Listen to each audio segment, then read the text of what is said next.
আমার ভাইরা, নাবালিগতে যে চারটা শব্দ আমরা বলেছি, নাবা শব্দের বাংলা অর্থ দাঁড়ায় নিউজ, সংবাদ, ব্রেকিং নিউজ বলা হয় এটাকে। কোরআনে কারিমে নাবা নামে আল্লাহ একটা সূরাও দিয়েছেন, মহা সংবাদ নামে। এই মাত্র কোনো ঘটনা ঘটে গেছে, এরকম ঘটনাকে আরবিতে নাবা বলা হয়। আপনি ইংরেজিতে যে শব্দটা বলছিলাম নিউজ, এন দিয়ে আপনি যদি এই দুনিয়াকে ধরতে চান তাহলে নর্থ ধরবেন। এন এর পরে আমরা দেখি নিউজ লিখতে ই লাগে, ই দিয়ে আপনি ইস্ট ধরবেন। এরপরে আর একটা অক্ষর আছে ডাব্লিউ, ডাব্লিউ মানে ওয়েস্ট। এরপরে শেষে আছে এস, এস মানে সাউথ। এই চার দিকের নাম দিয়ে আমার আল্লাহ এখানে বোঝাতে চেয়েছেন, হে নবী, তামাম পৃথিবীর জন্য আমি আপনাকে নবী করে পাঠিয়েছি। বলিয়া জোহান্নাস ইন্নী রাসূলুল্লাহি ইলাইকুম জামিআ। লোকদেরকে আপনি বলেন, তামাম দুনিয়ার সব জায়গার জন্য আমি তোমাদের কাছে আল্লাহর রসুল হয়ে এসেছি। এই জন্য যত সংবাদ আপনার মাধ্যমে আমি দুনিয়ায় পাঠালাম, এটা শুধু মক্কার জন্য না, এটা শুধু আরব জাহানের জন্য না, দুনিয়া বলতে যা বোঝায় সব জায়গার জন্য আপনি সংবাদ বাহক। এই সংবাদগুলো আপনার মাধ্যমে আমি পাঠিয়েছি। যত সংবাদ এই কোরআনে দিয়েছি প্রায় 500 গুরুত্বপূর্ণ, তার ভেতরে এটাও একটা।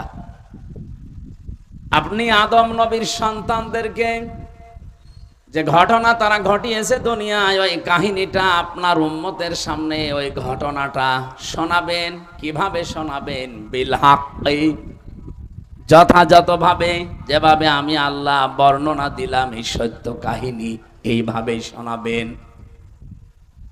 আপনি স্মরণ করেন তো তারা দুইজন কি করেছিল?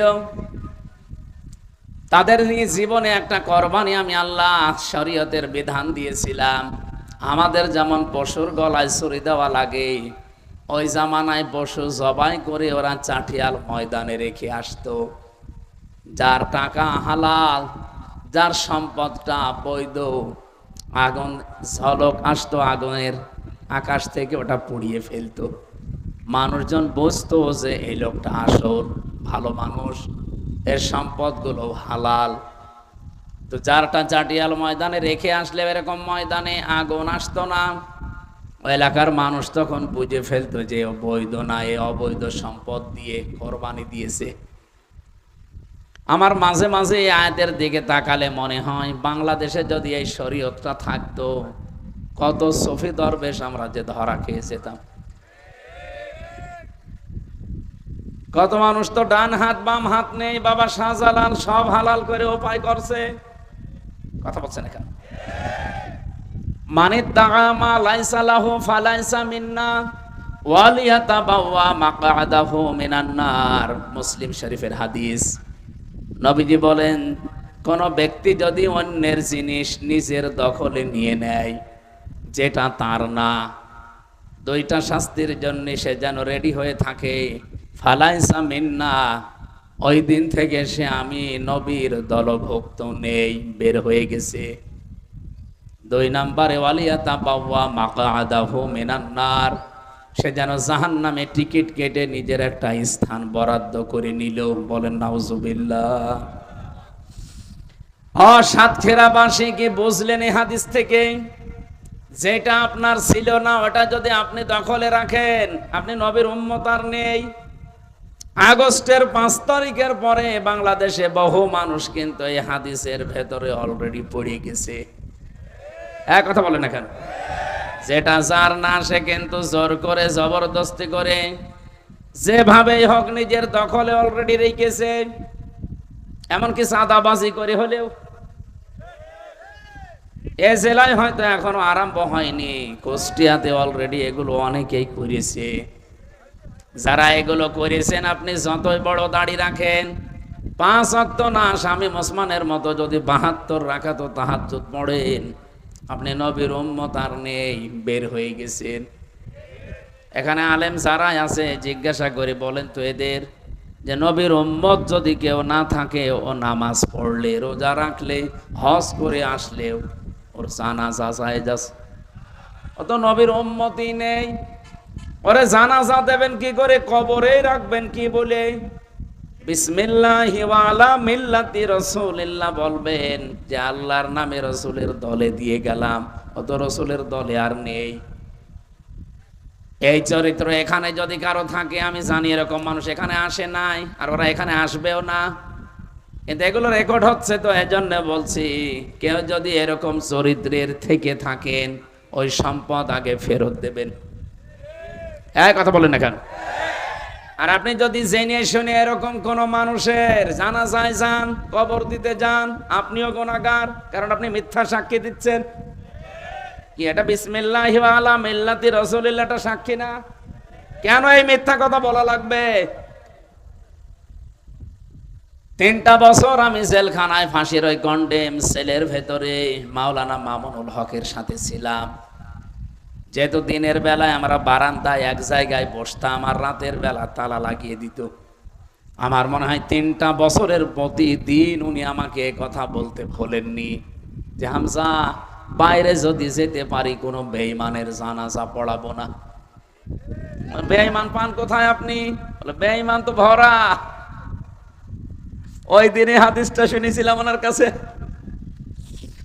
عن أبي ذر رضي الله تعالى عنه قال قال النبي صلى الله عليه وسلم من ادعى ما ليس له فليس منا। এই যে মাঝখানে ফা শব্দটা আছে, যারা গ্রামার বোঝে, যারা পড়ায় দেখবেন ফা 19টা অর্থে আসে। আগের কোন কথা যদি আপনার জীবনে মিলে যায়, পরের যে শব্দ আল্লাহর নবী বা আল্লাহ বলতে চান, ওটা মাস্ট বি আপনার জীবনে হবে। আগের শব্দ ছিল কি? মানিদ্দাআ মা লাইসা লাহু। কোন ব্যক্তি যদি এমন জিনিসের দাবি করে নিজের দখলে রাখে যেটা তার না, ফালাইসা মিন্না, সে সঙ্গে সঙ্গে আমার দল থেকে বের হয়ে গেল। বলেন তো, এই দেশে এই আগস্টের 5 তারিখের পরে এই 9 মাসে কত মানুষ নবীর উম্মত থেকে খারিজ হয়ে গেছে? বেশি বলে ফেললাম? ঠিক আছে, মানে একেবারে 100 ভাগ ঠিক আছে। ওয়ালিয়াতাবাওয়া মাকআদাহু মিনান নার, সে যেন জাহান্নামে নিজের একটা স্থান তৈরি করে নিল। আমার হাদিসটা পড়লেই কেমন জানো একটা দলের দিকে, আপনি আবার মনে করেন না যে ওই দলকে বলছে, মানে যাদের চরিত্র এরকম আমার মন শুধু ওই দিকে টেনে যায়। এদেশে এরকম দল নেই। সে 5 তারিখের পর থেকে তারা যে আরম্ভ করেছে আল্লাহর নামে, এখনো অনেকে চালিয়ে যাচ্ছে। আজকেও একজন ধরা পড়েছে লালমনিরহাটে চাঁদাবাজি করতে গিয়ে। একজন নেতা সেই দিন বলছিল আওয়ামী লীগ তো নেই, ছাত্রলীগ তো নিষিদ্ধ, তাহলে এদেশে চাঁদাবাজি করে কে? করে কে? ফেরেশতা জিবরাইলকে জিজ্ঞাসা করেন। এক কথা বলছে না? যারা এগুলো করেছেন তাদেরকে আবার বলছে ফেরত দেন। যারটা যা নিয়েছেন, যদি একটা চুল পরিমাণ কোন সম্পদ, ফেরত দিয়ে দেন। আপনি বলেন এগুলো আমাদের কাছ থেকেও নিয়েছিল, এই জন্য নিচ্ছি, হ্যাঁ এটা ঠিক আছে।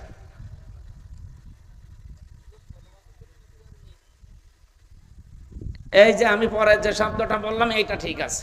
এতদিন যারা আমাদের কাছ থেকে নিয়েছে, ওই জিনিস আমারই ছিল, কিন্তু আমার কাছ থেকে কেড়ে নিয়েছিল বিভিন্ন উল্টাপাল্টা কাজ করে, হয় মামলা দিয়ে, নাই মিথ্যা সাক্ষী দিয়ে, নাই ভয় দেখিয়ে।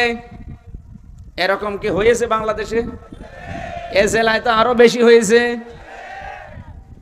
এজন্য যে জিনিস আপনারই ছিল কিন্তু আপনি হারিয়ে ফেলেছিলেন, অন্য কেউ দখলে নিয়েছিল, অথবা অবৈধ কোনো ভাবে এসে ওইটা নিয়ে নিয়েছিল, ওটা যদি আপনি এখন আবার ফেরত পান, আপনার অসুবিধা নেই।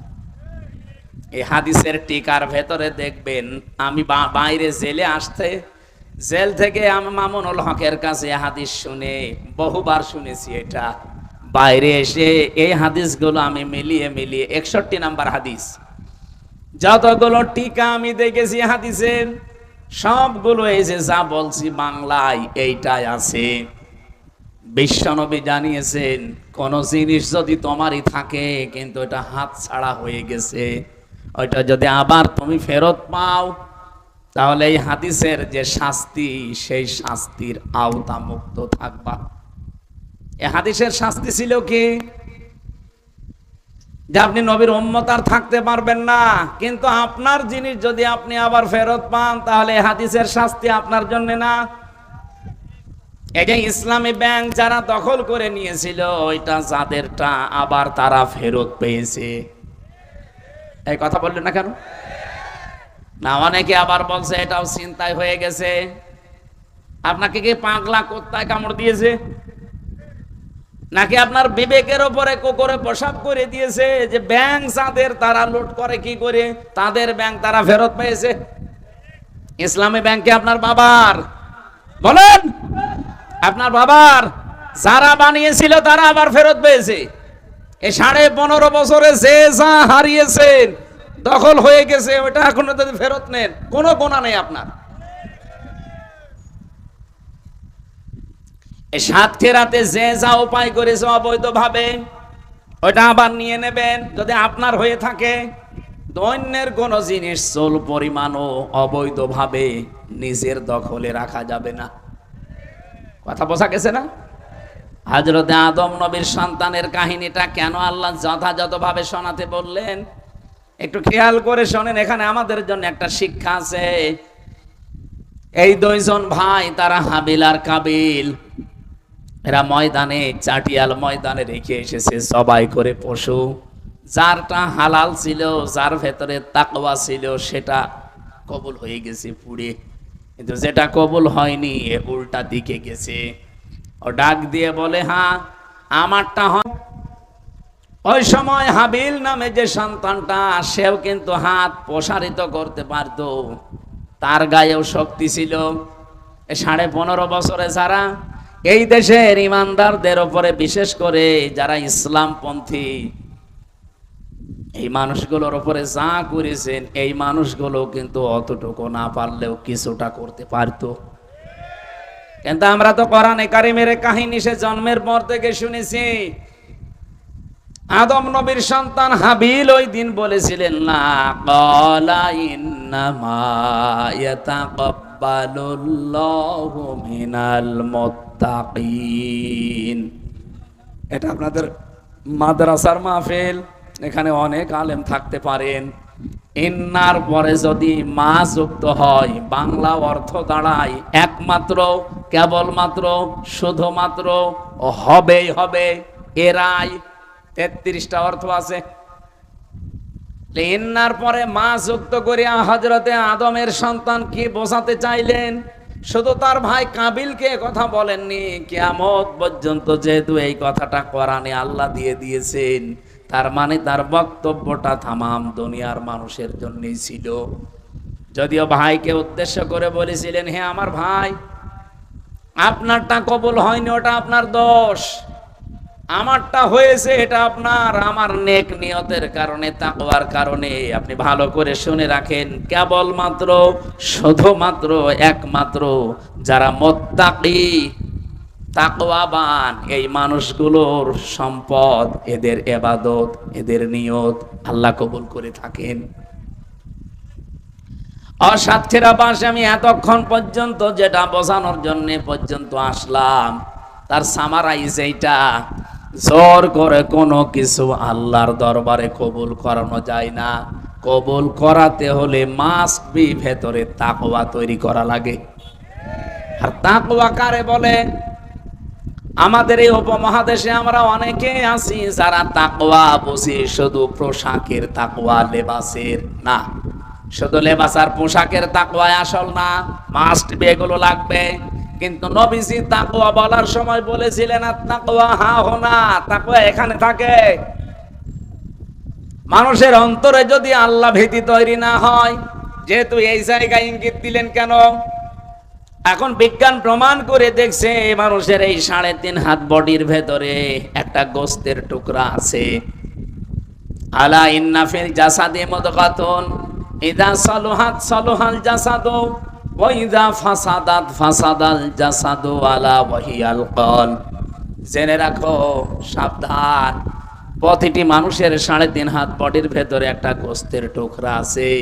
ওইটা যদি ভালো হয়ে যায়, ওটা যদি সংশোধন হয়ে যায়, সলুহাত মানে সংশোধন হওয়া, তাহলে পুরা মানুষটাই ভালো হয়ে থাকে। আর ওইটা যদি একবার খারাপ হয়ে যায়, নষ্ট হয়ে যায়, ফাসাদাল জাসাদু। ফাসাদ দিলেন কেন?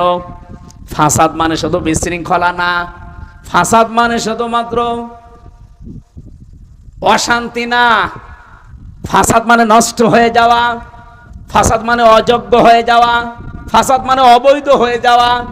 যেটা যেখানে রাখা দরকার ওই জায়গায় থাকার যোগ্যতা যদি তার না থাকে, ওইটাকে আমরা বলি নষ্ট হয়ে গেছে, অবৈধ হয়ে গেছে।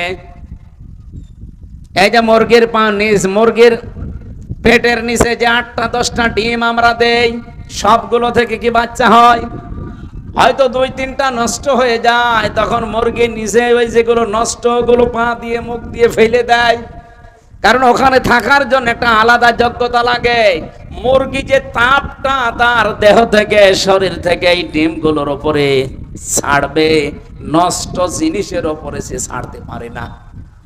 আপনি মুরগিকে একটু খেয়াল করে দেখেন, নষ্ট হয়ে গেলেও ঠুকিয়ে ঠুকিয়েই ফেলে দেয়। আল্লাহ তাকওয়ার ব্যাখ্যা করতে গিয়ে আধুনিক তাফসীরগুলো আপনারা যদি কেউ পড়তে পারেন, বুঝতে পারেন, যারা আলেম তো বুঝবে, আমার আল্লাহ কেন তাকওয়াবানদের সম্পদ, তাদের ইবাদত, তাদের নিয়ত কবুল করে থাকেন। আর এই আয়াতের ব্যাখ্যা করতে গিয়ে কেন এই জায়গার নাম বললেন নবীজি?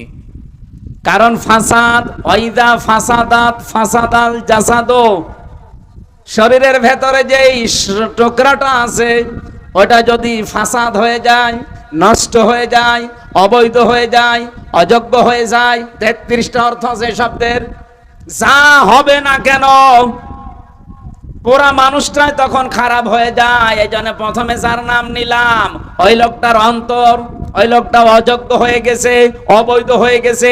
চেয়ারে বসার যোগ্যতায় মাহফুজ আলমের আর নেই, কারণ সে তার শপথ অলরেডি ভঙ্গ করে অবৈধ হয়ে গেছে। এই জন্য এখন অবৈধ কথাবার্তা বের হচ্ছে তার মুখ দিয়ে। শুধু একটা লোক না, আরো কয়েকটা ক্যান্সার আছে। আমি যেহেতু রেকর্ড হচ্ছে বলে বলছি, সারা বাংলার মানুষেরা সোচ্চার হওয়া লাগবে খুব বেশি। এই ক্যান্সার গুলো যতদিন থাকবে জাতি মাথা তুলে দাঁড়াতে পারবে না। আমরা চাই ওই 14 দল বাদ দিয়ে আমরা যারা এই 15.5 বছরের জুলুম, নির্যাতন, অত্যাচারের স্টিম রোলার খেয়েছি, এই মানুষগুলো এখন আর দুনিয়ার কোন স্বার্থের কারণে বিচ্ছিন্ন হলে হবে না, সব এক হয়ে থাকা লাগবে। নয়তো আপনি আবার এরকম 15 বছর না, একবারে 30 বছর পাবেন, জীবন থেকে যাবেই না।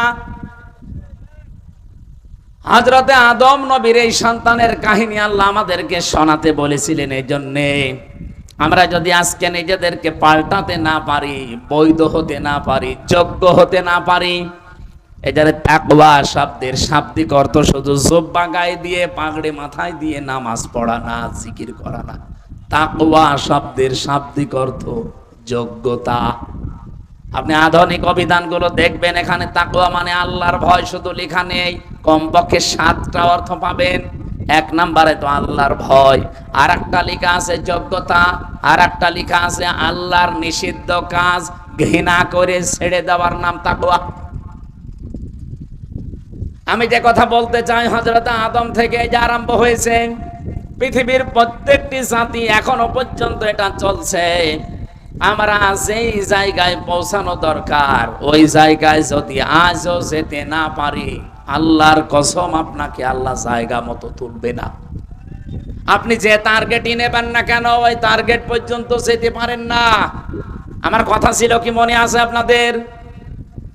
আমরা কি ঘুমাচ্ছেন? কি কথা তুলেছিলাম? না না, কথা তুলেছিলাম আমি এইটা যে আমরা যদি কেউ জালেম হয়ে যায়, মনে করি জালেমদের সম্পর্কে আল্লাহ কোনো খবর রাখে না। শুধু হাসিনায় জালেম না, যে যেই জায়গায় যাওয়া দরকার ওখানে যদি না যায়, অযোগ্য অবস্থায় ওখানে বসে, সেও একটা জালেম। বলেন, এই 15.5 বছরে অনেকে অনেক চেয়ারে বসেছে, অথচ চেয়ারের পায়া ধরার যোগ্যতাও তার ছিল না। এগুলো চেয়ারের সাথে জুলুম করেছে। অনেক প্রতিষ্ঠানের দিকে তাকিয়ে দেখেন, এ বাংলাদেশে 1628টা চেয়ার ছিল, মেন চেয়ার। এই চেয়ারের আন্ডারে লক্ষ লক্ষ চেয়ারে মানুষ বসেছে, এর ভেতরে এরকম একজনও আছে। কিন্তু এনার তো চেয়ারে বসার যোগ্যতা নেই, ওনার ওই চেয়ারে বসা ঠিকও না। কিন্তু মামা দিয়ে, খালু দিয়ে, টেলিফোন দিয়ে এই জায়গায় বসেছিল, এরকম চেয়ার দেশে নেই। বলেন বলেন। এখন যিনি সেনা প্রধান আছে এটাও তো এরকমই। কি সে কয় লাভ দিয়ে উঠেছে আপনি বলেন? তার নিচে এখনো 3 জন হওয়ার যোগ্য ছিল, 3 জনকে মাইনাস করে হাসিনা বসিয়েছিল। এই জন্যই তো কাজ খেলে দিয়েছে। আমি মনে করেন যে আমি জালেম, আমার সম্পর্কে কোনো খবর আল্লাহর নেই। আপনি নফসের উপরে জুলুম করছেন। এই যে যারা ছাত্র ছাত্রী এখানে আছে, সারা দেশে যারা লেখাপড়া করছে, এই বাবাটা, এনার স্ত্রী, মা, এই 2 জন মিলে কত কষ্ট করে মাসে মাসে 8-10 হাজার করে টাকা পাঠায় আপনাকে। আপনি হোস্টেলে থাকেন, মেসে থাকেন, আপনি বোর্ডিংয়ে থাকেন, এখানে লেখাপড়া করে যোগ্যতা অর্জন করবেন না। মোবাইল একটা পেয়েছেন, বান্ধবী একটা পেয়েছেন, সারা দিন ওর পেছনে সময় দেন। টাকাগুলো যে আপনি জুলুম করছেন এই বাবার উপরে, আপনি টের পাচ্ছেন? আমার কথার অর্থ বোঝা যাচ্ছে? যে জুলুম করবে সে তার টার্গেটে যেতে পারবে না। একেবারে আদম নবী থেকে শুরু হয়েছিল। এই কাবিল জুলুম করেছিল, এজন্য টার্গেটে যেতে পারে নাই। ও মনে করেছিল এই আকলিমার মুসলিমা, আমি একে বিবাহ করব, যে কোনো কায়দায় দরকার ভাইকে মেরে ফেলে হলেও বিবাহ করব। কিন্তু তার টার্গেটে যেতে দেয়নি, একটাই কারণ, কাবিল জালেম ছিল। আর জালেম এমন পর্যায়ে পৌঁছিয়েছে নিজের ভাইকে পর্যন্ত মেরে ফেলেছে। যে পৃথিবীতে সর্বপ্রথম মানুষ হত্যা আরম্ভ হয়েছে কাবিলকে দিয়ে। কিয়ামতের দিন এই কাবিলের বিচার আল্লাহ প্রথম করবেন। যারা মানুষ হত্যার সাথে জড়িত তাদেরকে আল্লাহ ডাকবেন। যত রকমের অপরাধ আছে মানুষ হত্যার, সব কাবিলের মাথায় দেওয়া হবে। আর ওদেরকে সামনাসামনি হাজির করে বলবে, এটা তোদের অনুসারী। কিয়ামতের ময়দানে যারা মানুষ হত্যাকারীর তালিকায় আসবে, এই কাবিলের সামনে যারা পাশাপাশি দাঁড়াবে, আমার মনে হয় এর ভেতরে হাসিনাও থাকবে। কারণ কাবিল মানুষ মেরেছিল 1 জন, আর হাসিনা 2732 জন। এটা সরকারি জরিপ, এটা তো শুধু 24-এ। আপনি 13 সালেরটা ধরবেন না? এই কথা বলে না কেন? এ 15.5 বছর ধরবেন না? আরে ভাই, এগুলো তো মেরেই ফেলেছে। এগুলো তো একেবারে স্পষ্ট 57 জন অফিসার, হেফাজতের আলেমদের, আর এই 24-এ। কিন্তু বাকি যেগুলো আয়না ঘরে মেরেছে, আমি নিজে রিমান্ডে দেখেছি। আমারে বলছিল মাটির নিচে নিয়ে, যে এখানে যারা আমাদের কথা শোনে না তাদেরকে আমরা কারেন্টের শর্ট দিয়ে, এই ড্রেন দিয়ে চালিয়ে দেয়, মাছের খাবার হয়ে যায়। আমার বিশ্বাস হচ্ছিল, কারণ আমি এমন জায়গায় পৌঁছিয়েছি যেখানে ছলছল আওয়াজ হচ্ছিল পানির। আমার মনে হয় ওরা বহু মানুষকে 15.5 বছর এই কাজ করেছে। রিমান্ডের 10 দিন আমি জানতাম না যে আমি আসলে কোথায় আছি, কি করছি, এখন কয়টা বাজে, কিসের নামাজ পড়বো, কিচ্ছু জানি না। শুধু একটা আওয়াজ পেতাম, পানি পড়লে যেভাবে আওয়াজ হয় সল সল, এই আওয়াজ হতো। আর আমার মাঝে মাঝে মনে হতো আমি এমন একটা জায়গায় আছি যার পাশ দিয়ে কোনো ড্রেন আছে। পরবর্তীতে আমাকে সিসি ক্যামেরায় দেখিয়েছে, কারণ এমন জায়গায় নিয়ে এই কানের ভেতরে হাতটা পেছনে দিয়ে, পায়ের সাথে বেড়ি লাগিয়ে, মাথায় কালো কাপড় দিয়ে, কাপড়টা পরবর্তীতে নিয়ে যেয়ে খুলে দেয়। কিন্তু গোপন কোনো অফিসার যদি আসে তখন আর খোলে না। এই 3 বছরের ভেতরে যে আয়না ঘরে ছিলাম, যে কয়দিন আমি দেখেছি, ওই গুরুত্বপূর্ণ সময়গুলোতে ওরা গোপন অফিসারকে আমার দেখতে দেয়নি। ওরা কালো কাপড় দিয়ে চোখ বেঁধে রাখতো। কিন্তু বাকি যে সময়গুলো ছোটখাটো অফিসার আসতো, যখন চোখটা খুলে দিয়ে বলতো, আপনি এখনো আছেন, জীবিত আছেন এবং ডাঙ্গায় আছেন। কিন্তু ডাঙ্গায় মানে ওটা মাটির নিচে ঘর। সিঁড়ি দিয়ে মানুষ কোথায় ওঠে বলেন বলেন? আর সিঁড়ি দিয়ে যদি আপনাকে নিচে নামায়, আমারে ছেড়ে দিয়ে নিচতলা থেকে আবার নামাইতো নিচে, তার মানে মাটির নিচে। আর আমারে নিজেরা বলতো যা যা লিখে দিচ্ছি এগুলো যদি আদালতে না বলেন তাহলে আপনাকে এরকম শর্ট দিয়ে মাটির সাথে মিশিয়ে দেব, অথবা মাছের খাবার হয়ে যাবেন। আমি এমনি ওই সময় ছোট মানুষ, কয় বছর আমার বয়স, এখনই 33, ওই সময় ছিল মনে হয় 29। এই বয়সে একা একা সব জালেমরা একেবারে ধারে ধারে বসে আছে সব, আর আমি একা। কত নিরপরাধ, মানে কত কি অসহায়, কত অসহায় লাগে নিজেকে। একটু নিজে দাঁড় করান তো ওই জায়গায়। আপনি আপনি মনে করেন আমি ওই জায়গায় আছি, কেমন লাগে আপনার দেখেন তো।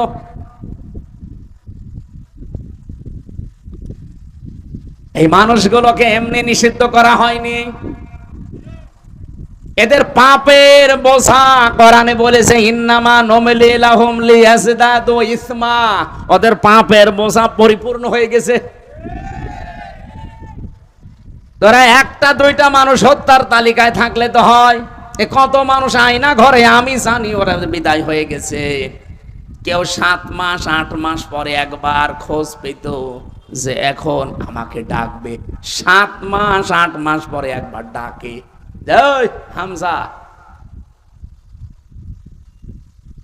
এমনকি কেউ 10 বছর 12 বছর 14 বছর পড়ে আছে, এদিকে 3.5 হাত, এদিকে সর্বোচ্চ 1.5 হাত, এতটুকু জায়গায় একটা মানুষ 14 বছর পড়ে আছে। লোকটা জানে না যে এখন কোন বছর, এটা যে কয় সাল চলছে তার জানা নেই, এটা যে কোন মাস সে জানে না, এটা যে কি বার চলছে সে জানে না, এখন কয়টা বাজে ওটাও জানে না, এমনকি ওর নিজের নাম কি ও তাও ভুলে গেছে।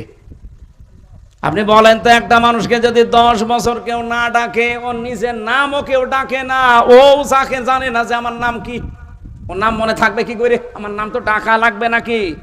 কেউ ডাকে না। আর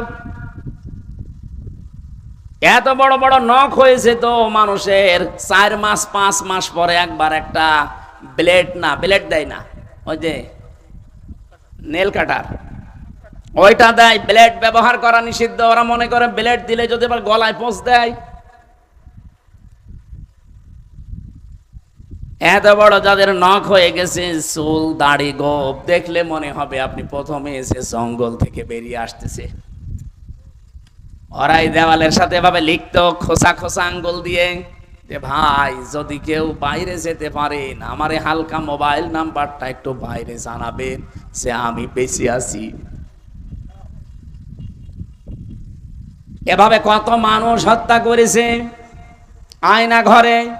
আরে 15.5 বছরে অবশ্যই একজন গুরু ছিল, ঠাকুর ছিল, অবশ্যই একজন হুকুমদাতা, ডাইরেক্ট ইনডাইরেক্ট ছিল।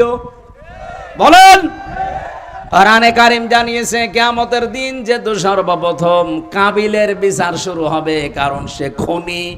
আর এই খনির সামনে কিয়ামত পর্যন্ত যত খনি আছে তাদেরকে হাজির করা হবে।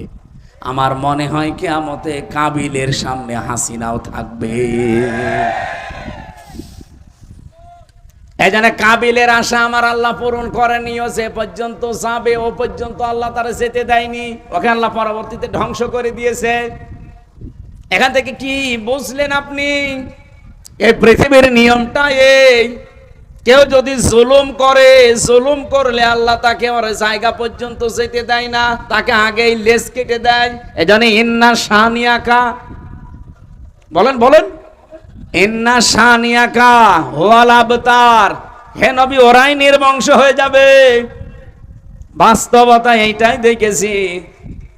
সূরা হুদের তাফসীর পড়তে গিয়ে পেয়েছিলাম এই পৃথিবীতে একটা মানুষকে আজরাইল জান কবজ করতে এসে আজরাইল পর্যন্ত কেটে ফেলেছিল। কে?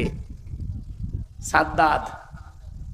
এই সাদ্দাতের জান কবজ করতে যেদিন সর্বপ্রথম আসবে, ওই দিন আল্লাহর অর্ডার ছিল ওর মার জান কবজ করো। ওই যে সাগরের ভেতরে ভাসছিল, ওই দিন তাকে তার মাকে জান কবজ করে নিয়ে যাওয়ার সময় ফেরেশতা আজরাইল কেঁদে ফেলেছিল যে মাসুম বাচ্চাটা এ সাগরের ভেতরে তক্তায় ভাসতেছে, এই অবস্থায় যদি তার মাকে এখন আমি নিয়ে চলে যাই, এ বাচ্চার কি হবে? আল্লাহ বলেন কি হবে ওটা তোমার বিষয় না, ওটা আমার বিষয়। নিয়ে আসো ওর মাকে। এই দিন আজরাইল কেঁদে ফেলেছিল, এটা তাফসিরে তাবারের ভেতরে পাবেন। দ্বিতীয় নম্বরে আজরাইল কেঁদেছিল এই লোকটাকে যেদিন ও জান্নাত উদ্বোধন করবে সেই দিন। জান্নাতের মেন গেটে ফেরেশতা আজরাইল ফকিরের বেশে বসে আছে, ডাক দিয়ে বলে আমার সাথে একটু কথা বলা লাগবে। সাদ্দাত বলেছে কে তুমি, এখানে আসলে কি করে?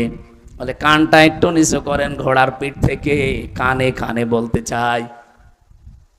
কান সেই নিচু করে দিয়েছে, মুখ নিয়ে বলছে আমি কিন্তু দুনিয়ার সাধারণ কোনো ফকির না, আমি ফেরেশতা আজরাইল। আমি এসেছি তোমার জান এই মুহূর্তে কবজ করার জন্যে। সাদ্দাত ওই দিন বলেছিল ফেরেশতা আমার একটু সময় দাও, আমি 20 বছর কষ্ট করে 22,000 শ্রমিক কাজে লাগিয়ে আমার আয়ত্তে যত সোনা রূপা ছিল সব কিছু জান্নাতের ভেতরে সাজিয়েছি, শুধু আমি একটু এক নজর দেখবো আর চলে আসবো, এরপরে জানটা কবজ করে নিও। ফেরেশতা আজরাইল ওই দিনে যে এই কথাই বলেছে, এদিকে তাকান, এই কথাই ওই দিন বলেছিল ইযা জাআ আজালুহুম লা ইস্তাখিরুনা সাআতাও ওয়া লা ইস্তাকদিমুন। এই পৃথিবীতে প্রত্যেকটি মানুষের জন্য, জীবের জন্য হায়াত নির্ধারণ করা আছে। সময় যখন হয়ে যাবে ও লোকটা 1 সেকেন্ড আগেও মরবে না, 1 সেকেন্ড পরেও মরবে না। সুতরাং সময় আমার হাতে আর নেই। তুমি জান্নাত ঘুরে এসে তারপরে ধরা দেবে না, জান্নাতের মেন গেটেও ঢুকতে পারবে না। ও জান্নাতের মেন গেটের যে চৌকাঠ ছিল, ওই চৌকাঠে পা দেওয়ার আগে ঘোড়ার পিঠ থেকে পড়ে গেছে, জান শেষ।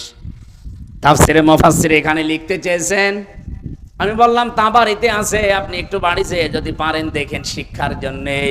মুফাসসির বলেন তার যে এত আশা, এত আকাঙ্ক্ষা, এত কষ্ট সহ্য করে বানানো জান্নাত, সে আজকে প্রবেশ করতেও পারে না, উদ্বোধন করতেও পারলো না। কেন জানো? কারণ এই জান্নাত বানাতে গিয়ে যত জুলুম, অত্যাচার, নির্যাতন দেশের মানুষের উপরে করেছিল, তার ভেতরে একজন বিধবা মেয়ে লোক ছিল। একটা বিধবা মেয়ে লোকের স্বামী নেই, মা বাবা নেই, একদিকে এতিম আর একদিকে বিধবা। এই মহিলার শুধু 1 টুকরা স্বর্ণ ছিল, ওর পেয়াদারা যে বলে ওইটাও দেওয়া লাগবে, বাদশার স্বপ্ন পূরণ করা লাগবে, সে জান্নাত বানাচ্ছে। ও বলেছিল এটা নেবেন না, না ওটা লাগবেই। জোর করে যখন নিতে গেছে তখন মেয়েটা মাটিতে গড়াগড়ি দিয়েছিল। ভালো করে খেয়াল করবেন, এখানে একটা শিক্ষা আছে। ওই দিন মেয়েটা বরদোয়া দিয়েছিল রব্বুল আলামিন, ইত্তাকি দাওয়াতাল মাজলুম ফাইন্নাহা লাইসা বাইনাহু ওয়া বাইনাল্লাহি হিজাব। নবীজি জানিয়েছেন, হে পৃথিবীর মানুষেরা যা করো কিন্তু মাজলুমের বরদোয়া থেকে বেঁচে থাকবা, কারণ মাজলুমের বরদোয়া আর আল্লাহর ভেতরে কোনো পর্দা থাকে না। মেয়েটা ওই দিন মাজলুম অবস্থায়, অসহায় অবস্থায়, একদিকে এতিম আর একদিকে বিধবা, এরপরে অসহায়, এরপরে মাজলুম, দোয়া করে বলেছিল মাবুদ আমার শেষ সম্বলটুকু যে জালেম কেড়ে নিল, তার স্বপ্ন সাত তুমি পূরণ করতে দিও না। মুফাসসির লিখেছেন 7টা পয়েন্টের এটা একটা পয়েন্ট। ও যে জান্নাত উদ্বোধন করতে পারে নাই, চৌকাঠও স্পর্শ করতে পারে নাই, এর পেছনে ওই বিধবা এতিম মেয়ে লোকটার বরদোয়া লেগেছিল। আপনি কথা বুঝেছেন কিনা আমি জানি না, আশা করছি আপনি বুঝেছেন। এই লোকটা জালেম হওয়ার কারণে মাত্র একটা বিধবা, অসহায়, এতিম, মাজলুম, তার বরদোয়া লেগে থাকার কারণে এত বড় বিশাল বাদশা তার স্বপ্ন পূরণ করতে পারে নাই। এ 15.5 বছরে যারা দায়িত্বে ছিলেন, নিজেদের গদি ঠিক রাখার জন্য ক্ষমতার চেয়ার রাখতে গিয়ে কত মানুষের চোখের পানি ঝরিয়েছেন আপনি বলেন। এক কথা বলেন না কেন? আপনি আমার মায়ের চোখের পানি ফেরত দিতে পারবেন? আমার ওই ছোট মেয়েটার চোখের পানি ফেরত দিতে পারবেন? 1 দিন 2 দিন না, তারা তো 3 বছর প্রতিদিন আশায় থাকতো আজকে হামজা আসবে। আমি এখন একটা ভিডিও ডেকে নিচে কান্নাকাটি করি। আমার ওই ছোট মেয়েটা চাতক পাখির মতো প্রতিদিন চেয়ে থাকতো যে আমার বাবা মনে হয় এই চলে এসে আমারে কোলে নেবে। দেখতে দেখতে তার জীবন থেকে 3টা বছর পার হয়ে গেল। মাত্র 7 মাস রেখে এসেছিলাম, জেল থেকে বের হয়ে গিয়ে দেখি ওর বয়স প্রায় 4 বছর হয়ে গেছে। আমার চেনেও না ওই সময়, আর ভুলে গেছে।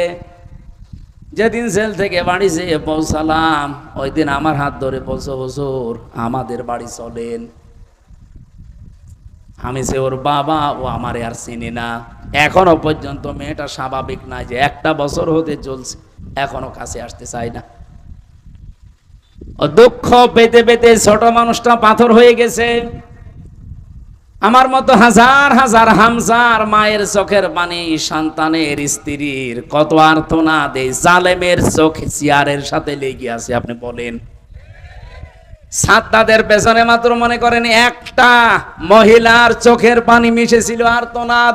এই জন্য আল্লাহ যদি তাকে টার্গেটে পৌঁছাতে না দেয়, এরা যারা 41 সাল টার্গেট নিয়েছিল পৌঁছাবে কি করে? লক্ষ লক্ষ মাসলুমের চোখের পানি আর্তনাদ এই চেয়ারের সাথে লেগেছিল। আল্লাহ বলেন আলাহুম আযাবুম মুহিন, এই যে ইন্নামা নুমলি লাহুম লিয়াজদাদু ইসমা আলাহুম আযাবুম মুহিন। ওদের পাপের বোঝা যখন একেবারে ছাড়িয়ে যায়, পরিপূর্ণ হয়ে যায়, আমি আল্লাহ তখন ওদেরকে অপমানজনক শাস্তির ভেতরে ফেলে দেই। আজ কি অপমান আপনি বলেন?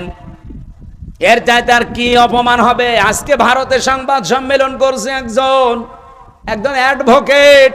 সে বলছে এই নরকের কীট, এই হাসিনার জন্য আমাদের 18.5 কোটি মুসলমানের সাথে, বাংলাদেশের নাগরিকদের সাথে আমাদের ভারতের সম্পর্ক খারাপ।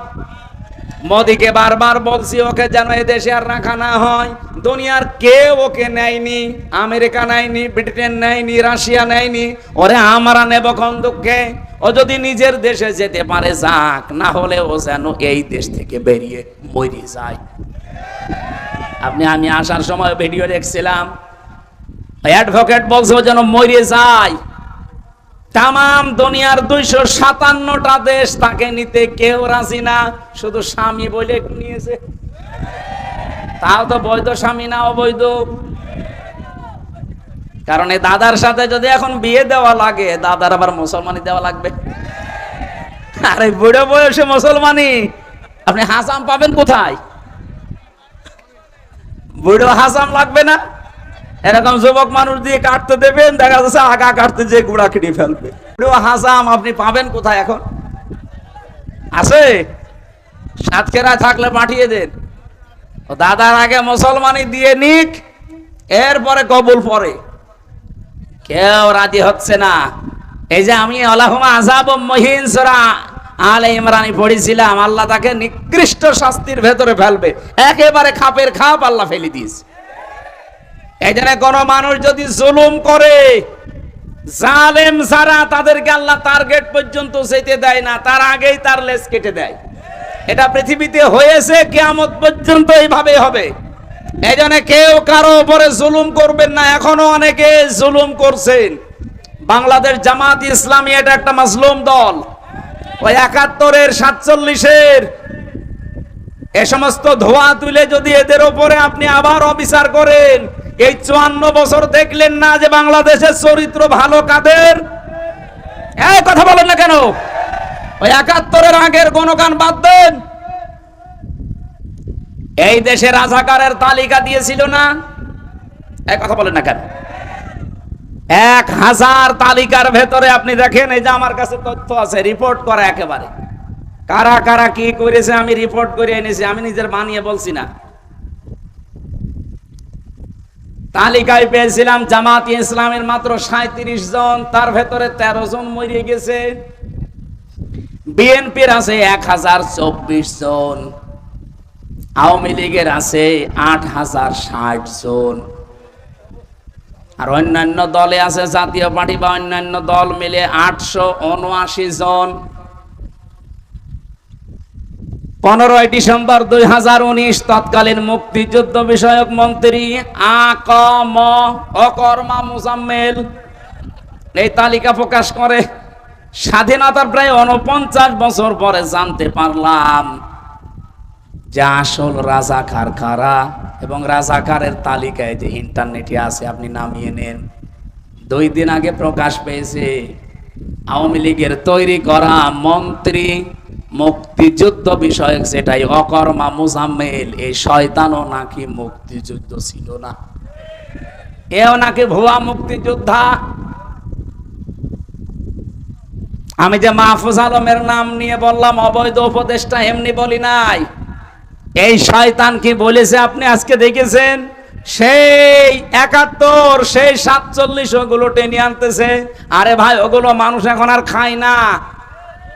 এই 54 বছরে দেশের মানুষ অলরেডি প্রমাণ পেয়েছে যে আসলে মন থেকে দেশের মানুষ ভালোবাসে কারা। আর ওয়াজ করা লাগবে কি দিয়ে আপনাকে বলেন? মাওলানা মতিয়ার রহমান নিজামী কালকে তাকে ফাঁসি দিয়েছে, কালকের দিনে। আল্লাহ ঠিক কালকের দিনেই তাদেরকে নিষিদ্ধ করেছে। কোরআনে পড়েছিলাম ইন্নাহুম ইয়াকিদুনা কাইদা ওয়া কিদু কাইদা ফামাহিলিল কাফিরিনা আমহিলহুম রুয়াইদা। হে নবী, অবশ্যই তারা ষড়যন্ত্র করে আর আমি তাদেরকে ঢিল দেই। ওরা ষড়যন্ত্র করেছিল 2016 সালের এই মে মাসের 10 তারিখে রাত 10টা 1 মিনিটে। আল্লাহ পাক ঠিক সেই সময়টাই মনে রেখেছেন। দেখেন, ঢিল দিতে দিতে 9 বছরের মাথায় মে মাসের 10 তারিখে রাত ওরা 10টা 1 মিনিটে করেছিল ফাঁসি, এরা 11টা 5 মিনিটে নিষিদ্ধ হয়ে গেছে। অমাকারু অমাকার আল্লাহু আল্লাহু খায়রুল মাকিরিন। ওরা মকরবাসী করে, ষড়যন্ত্র করে, আর আমি আল্লাহ নিজে কৌশল করি। এ পৃথিবীতে উত্তম কৌশলীকে। এই জন্য পৃথিবীর মানুষ যে যাই পরিকল্পনা করুক না কেন, ভাবুক না কেন, আমরা একজনকে মহা পরিকল্পনাকারী মনে করি। ওনার উদ্দেশ্য আলাদা। আমাদের মন যদি সত্যি ফ্রেশ হয়, আমাদের ঈমান যদি সত্যি খাঁটি হয়, নিয়ত যদি সহি থাকে, আল্লাহর কসম এ দেশ আর কোনোদিন কোনো জালেম শাসন করতে পারবে না।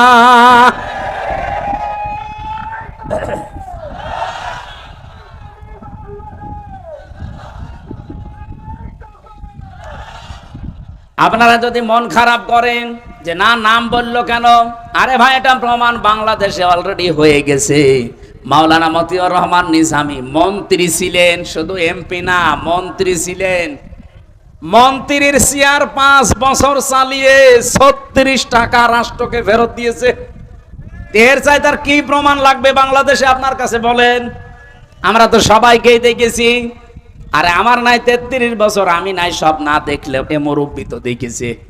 জিজ্ঞাসা করে দেখেন তো, এই 54 বছরে যারাই গেল পরপর 1972 সালের 10 জানুয়ারি থেকে 74 সালের 15 আগস্ট পর্যন্ত, এই যে 2 বছরে 40,000 মামলা হয়েছিল বাংলাদেশে।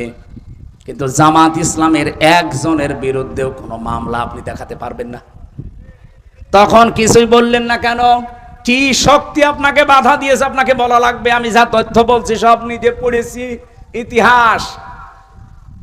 1972 সালের জানুয়ারির 10 তারিখের সকাল 11টা থেকে তালিকা শুরু হয়। 74 সালের 15 আগস্ট পর্যন্ত 40,000 মামলা হয়েছিল এই দেশে। স্বাধীনতার বিপক্ষে যারা যারা আছে, বিরোধিতা করেছে 40,000। একটা মামলায় কোনো জামাত নেতার নাম নেই। আপনি যদি দেখাতে পারেন বলেন, আমি ইতিহাস থেকে পড়ে বলছি। কই, তখন আজ পর্যন্ত কেউ কথা বলে নাই। হঠাৎ করে ওই পুরাতন ইস্যুর সামনে নিয়ে আসতেছেন। আপনার কোনো মতলব আছে? আপনার মতলব এইটাই, এত বড় ফ্যাসিস্ট, এত একটা জানোয়ার মার্কা দল যারা নিষিদ্ধ হয়েছে, তাদের পেছনে যারা কলকাঠি নাড়িয়েছে তারা ইসলামপন্থীরা। আপনি দেখেন, এই 3 দিনে যারা ছিল সব মুসলমানের সন্তানেরা। হঠাৎ করে আজ জাতির মন মেজাজ কথা চিন্তা অন্যদিকে ঘোরানোর জন্য এই মাহফুজ আলম নামে যে অবৈধ উপদেষ্টা, একে লাগিয়েছে। অবশ্যই কেউ এর পিছনে আছে। আমরা চাই এরকম যারা ক্যান্সার আছে, অবৈধ উপদেষ্টা, যারা নিজেদের কমিটমেন্টগুলো ঠিক রাখতে পারে না, যা তারা শপথ করেছিল ঠিক রাখতে পারে না, তারা এই দেশের উপদেষ্টা পরিষদে থাকার যোগ্য না। এই অবৈধগুলোকে নামিয়ে দেন। যারা দেশপ্রেমিক, দেশকে যারা সত্যি ভালোবাসবে জীবন দিয়ে, এই যে পাকিস্তানের যারা বনিয়ান মারসুসের পরে পাকিস্তান আজ দাঁড়িয়ে গেছে, বনিয়ান মারসুস, এটা কোরআন থেকে সূরা সফের 4 নম্বর আয়াত থেকে নেওয়া। আল্লাহ বলেন ইন্নাল্লাহা ইউহিব্বুল্লাযীনা ইউকাতিলুনা ফি সাবিলিহি সাফফান কান্নাহুম বুনিয়ানুম মারসুস। অবশ্যই আমি আল্লাহ ভালোবাসি যারা সীসা গলা প্রাচীরের মতো আমি আল্লাহর জন্য জিহাদের ময়দানে সশস্ত্র দাঁড়িয়ে যায়। এখানে শুধু দাঁড়িয়ে যাওয়া না, সশস্ত্র দাঁড়ানোর কথা আছে। কান্নাহুম বুনিয়ানুম মারসুস, যারা সশস্ত্র একেবারে সীসা গলা প্রাচীরের মতো দাঁড়িয়ে যায়। পাকিস্তান 3 দিনে এত বড় জায়গায় এমনি পৌঁছায়নি। আপনি ইতিহাসগুলো 3 দিনের দেখেন। 40 জন নারী পুরুষকে তারা সই নিয়েছে, আল্লাহর নামে শপথ বাক্য পাঠ করিয়ে পাঠিয়েছে। এই বনিয়ানুম মারসুসেই এই অপারেশনটা করার জন্য যান। ওরা আল্লাহর নামে শপথ নিয়ে বিদায় নেওয়ার সময় প্রত্যেকটা ক্যাপ্টেনের, আর্মির মার বাবা প্রশাসনকে জানিয়েছে, আমার এই ছেলের যদি সামনে গুলি লাগে নিয়ে আসবা, পেছনে গুলি লাগে নিয়ে আসবা না, সাগরে ফেলে দিবা, বন জঙ্গলে ফেলে দিবা, ও ছেলে আমার দরকার নেই।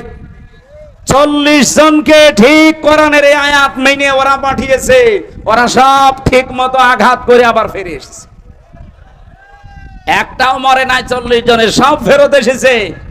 মাঝখান থেকে এই গরুর মদ খাওয়া আর এই শূকর খাওয়া জাতি একটা একটা করে সব বিড়ালের মতো, কুকুরের মতো মরে পড়েছিল। এমনি নমো নমো নমস্কার দিয়েছে। নিয়ত যদি সত্যি আপনার ভালো থাকে, বিজয় দেওয়ার মালিক পৃথিবীর কেউ না, বিজয় দেওয়ার মালিক কে? ওয়ালা তাহিনু ওয়ালা তাহজানু ওয়া আনতুমুল আ'লাউনা ইন কুনতুম মুমিনিন। এখানে আলেম না আপনি? শব্দটা আয়াত, কোরআনের আয়াত, এটা কিন্তু আরবি গ্রামার অনুযায়ী ঠিক নেই। একে জিজ্ঞাসা করে দেখেন, ওয়ালা তাহিনু ওয়ালা তাহজানু, ভয় পেও না, চিন্তা করবা না। ওয়া আনতুম আ'লাউনা ছিল, মাঝখানে আলিফ লাম লাগিয়ে দিলেন আল্লাহ কেন? আরবি গ্রামার আমরা যারা পড়ি, পড়াই, বুঝি, বোঝাচ্ছি মানুষদেরকে, জিজ্ঞাসা করে দেখবেন গ্রামার অনুযায়ী বালাগাত মান থেকে আয়াতটা ভুল। কারণ মুবতাদা যদি সবসময় মারেফা হয়, খবর হবে বিপরীত না কেরা। অথচ আল্লাহ আনতুম এটা মুবতাদা, এটা মারেফা, আ'লাউনা এটা খবর, অথচ আলিফ লাম দিয়ে এটাও মারেফা করে দিলেন। আরবি গ্রামারে বলা হয় খবর যদি কোনো সময় মারেফা হয়ে যায় তাহলে ইফিদুল হাসরা, হাসরের ফায়দা দেবে, বাংলা অর্থ দাঁড়াবে হবে, শেষে হস্যাই লাগাতে হবে, না তো আপনি অর্থ মিলাতে পারবেন না। আল্লাহ বলেন কোনো চিন্তা নেই, কোনো ভয় নেই, বিজয়ী তোমরা হবে যদি মুমিন হতে পারো। ওদের ভেতরে যে ঈমান ছিল আর ওদের যে আকাঙ্ক্ষা ছিল, 3 বছর 9 বছর লাগে নাই, মাত্র 3 দিনে আল্লাহ তাদেরকে বিজয় দিয়ে দিয়েছে। যে সৈন্যটা মরেছে পাকিস্তানের ক্যাপ্টেন, তার বাবা বলেছিল যদি সামনে গুলি লাগে নিয়ে আসবা, পেছনে লাগলে নিয়ে আসবা না, তাকে নিয়ে আসার পরে মাটি দেবে। ওর বাবা বলেছে দাঁড়ান, আমি বলেছিলাম না আমার ছেলেকে নিয়ে আসবেন না যদি পেছনে গুলি লাগে? বলে চাচা আফসোস করবেন না, আপনার ছেলের গুলি পেছনে একটাও লাগে নাই, সামনে গুলি লেগেছে 22টা। এরকম মন নিয়ে বাংলাদেশে এখন হাজার হাজার ওইরকম ক্যাপ্টেন দাঁড়িয়ে আছে। যতই মিথ্যাচার করেন, যতই উল্টা পাল্টা দোষ লাগিয়ে দেন, কিচ্ছু করতে পারবেন না। এ দেশ ইনশাল্লাহ ইসলামের হাতে চলে আসবে। আমি আন্দাজে কিচ্ছু বলি না ভাই। আগস্টের 5 তারিখের আগের রিপোর্ট, এই দেশে মাত্র 100 জনের 15 জন বলতো আমরা এই দেশে ইসলাম চাই। এই কথা বলছে না কেন? আপনি জরিপগুলো দেখেন, আন্তর্জাতিক যে জরিপ আছে, 100 জনের মাত্র 15 জন বলতো আমরা ইসলাম চাই। এখন 100 জনের ৭৭ জন বলছে আমরা এদেশে রাষ্ট্রীয় ভাবে ইসলাম চাই। আওয়ামী লীগ এমনি নিষিদ্ধ হয়েছে? 100 জনের 77 জনে চলে গেছে, 66 জন ছিল 1 তারিখে। আজকে কয় তারিখ? 11 তারিখ। মাত্র এই 10 দিনের ব্যবধানে 77 জন হয়ে গেছে। আপনি আর কিছুদিন যেতে দেন, আমার তো মনে হচ্ছে বাংলাদেশের 100 জনের 100 জন মানুষ বলবে আমরা এই দেশে ইসলাম চাই। আজকের আলোচনার বিষয় যেহেতু বলেছিলাম গিরিপথ, আমি জালেমদের ওই বিষয়ে আর গেলাম না। আমি আশা করি আপনারা বুঝেছেন, কেউ যদি জুলুম করে তাকে টার্গেটে যেতে দেয় না কে? কারণ সে টার্গেট কার? আল্লাহ। এটা আছে সূরা সূরা 25 নম্বর পারা 6 নম্বর পৃষ্ঠা 13 নম্বর লাইনের 42 নম্বর আয়াতে আছে, ইন্নামাস সাবিলু আলাল্লাযিনা ইয়াজলিমুনান নাস। অবশ্যই আমি আল্লাহ মামলা দেব তাদের বিরুদ্ধে যারা মানুষ হয়ে মানুষের উপর জুলুম করে। সুতরাং আগামীতে যারা চেয়ারে বসবেন, কারা আসবেন আমরা জানি না, জুলুম করবেন না, আপনিও কিন্তু টার্গেট হয়ে যাবেন কার? আর আল্লাহর টার্গেটে পড়লে যত 41 সাল 71 সাল টার্গেট নেন, জীবনেও পর্যন্ত যেতে বলেন বলেন। সুতরাং জালেমদের সম্পর্কে আল্লাহর খবর আছে না নেই? আমরা আল্লাহর ওপর ওটা ছেড়ে দিলাম।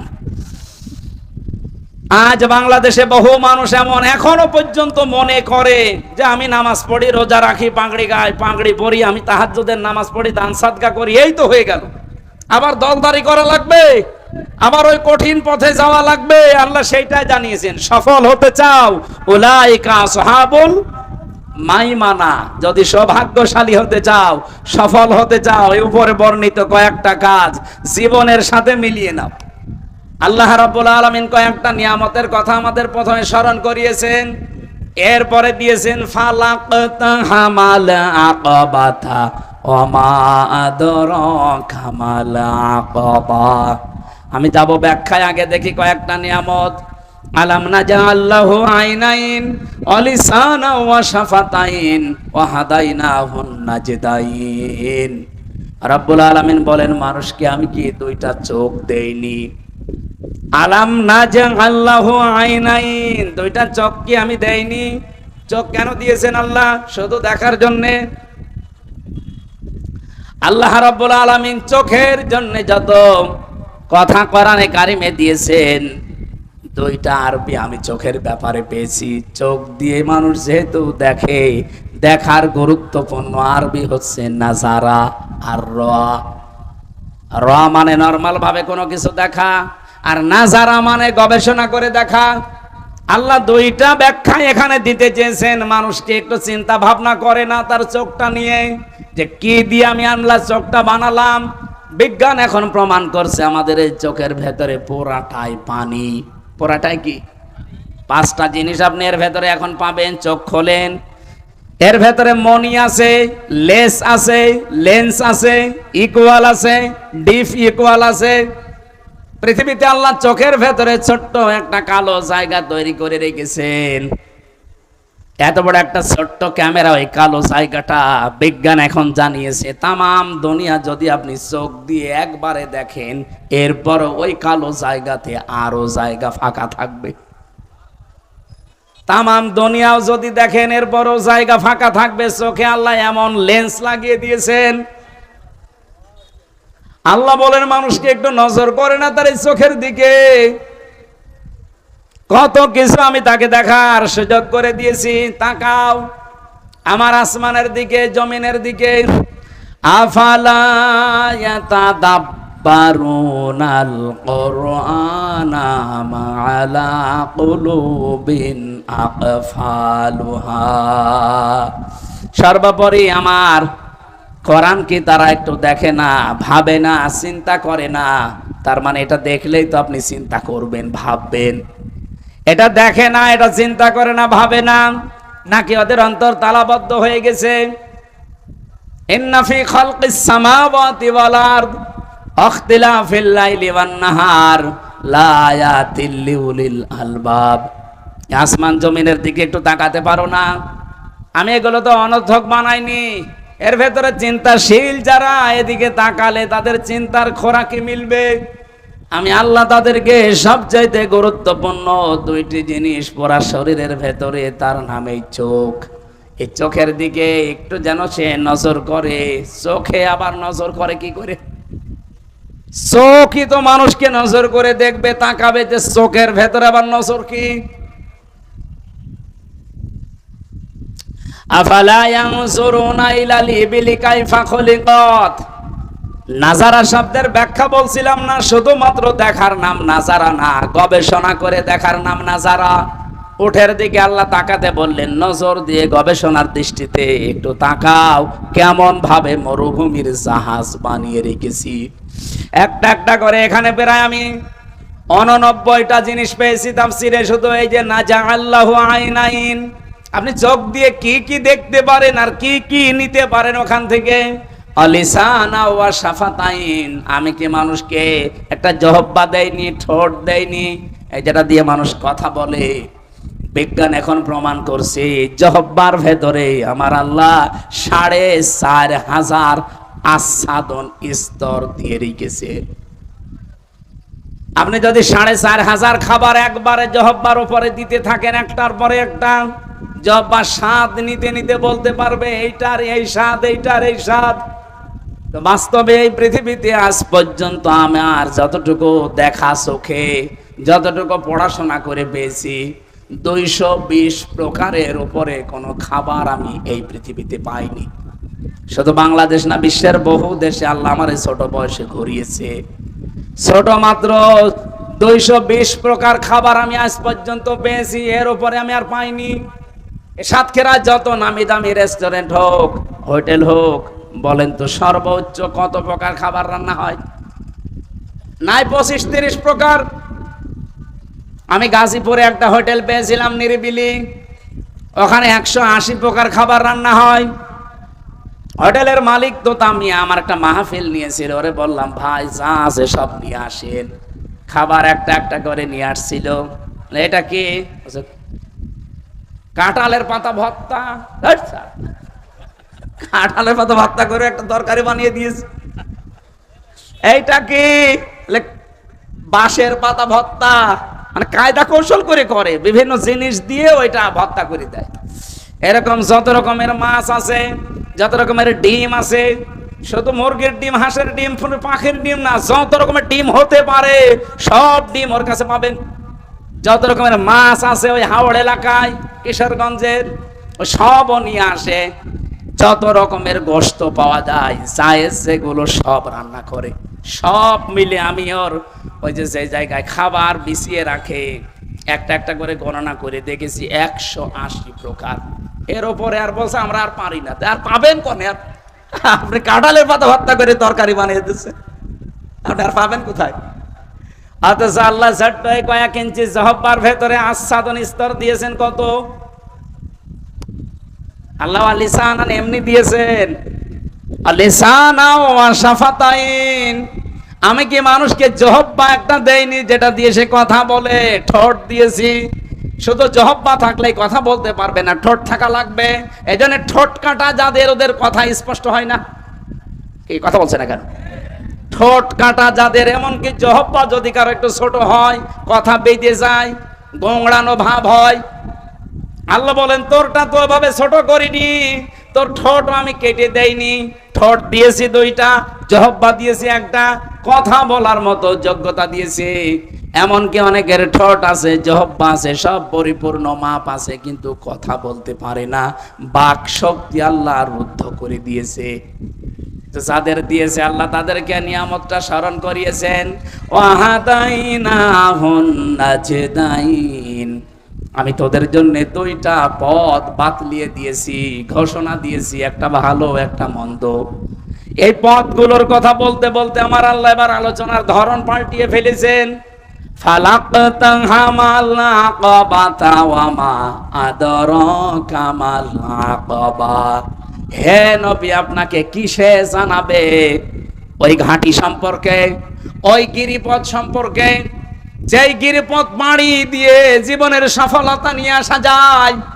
এবার আমার আসল কথা শুরু হচ্ছে। বাংলার মানুষ সহ বিশ্বে যারা শুনতেছেন, যদি সফল হতে চান, শুধু নরম কাজ, আমি নামাজ পড়ি, রোজা রাখি, জিকির আজকার করি, দান সাদকা করি, টুপি মাথায় দেই, আমার তো হয়ে গেছে না। আপনি সফল হতে হলে গিরিপথ পাড়ি দেওয়া লাগবে, ঘাটি অতিক্রম করা লাগবে। আল্লাহ সেই ঘাটিটার কথা জানিয়েছেন, অমা আদরাকা মাল হুতামা। হে নবী, আপনি কি জানেন ওই ঘাটি কি? ফাক্কু রাকাবা, সেটা হচ্ছে দাস মুক্তিকরণ। এইদিকে তাকান। এই বাংলাদেশে যারা সফল হবে, যাদের সফলতার চাবিকাঠি আল্লাহ বলেছেন, তারা হচ্ছে ওই মানুষ যারা মানুষকে দাস মুক্ত করার চেষ্টা করে। দাস মুক্ত মানে এই পৃথিবীতে মানুষ আমরা দাস কার? আরো জোরে। আল্লাহর দাসত্ব বাদ দিয়া যারা মানুষ হয়ে মানুষের দাসত্ব করেন, কত মানুষের দাসত্বের গোলামের জিনজির আমাদের গলায় পরিয়ে দেওয়ার জন্য অনেকে চেষ্টায় আছে। এই ভারত এই 54 বছর এইটাই করেছে। আমরা যেন তাদের আজ্ঞাবহ হয়ে থাকি না। এই বাংলাদেশে আজ তারা সফলতার মুখ দেখবে, যারা মানুষকে মানুষের দাসত্ব থেকে মুক্ত করে আল্লাহর দাসত্বে নিয়ে আসার চেষ্টা করছে। আমার কথার অর্থ বোঝা গেছে? 2 নম্বরে কি?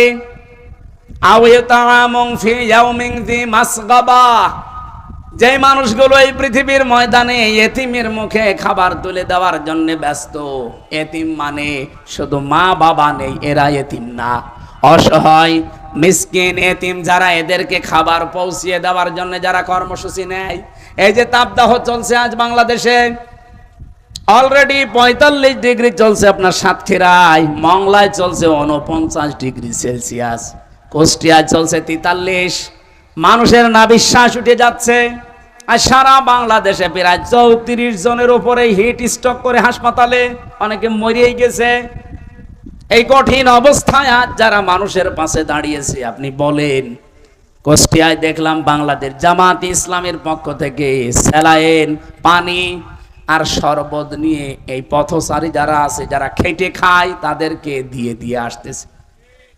এরা সফল হবে না, আপনি হবেন? আপনার এরকম কোন কর্মসূচি দেশে আছে?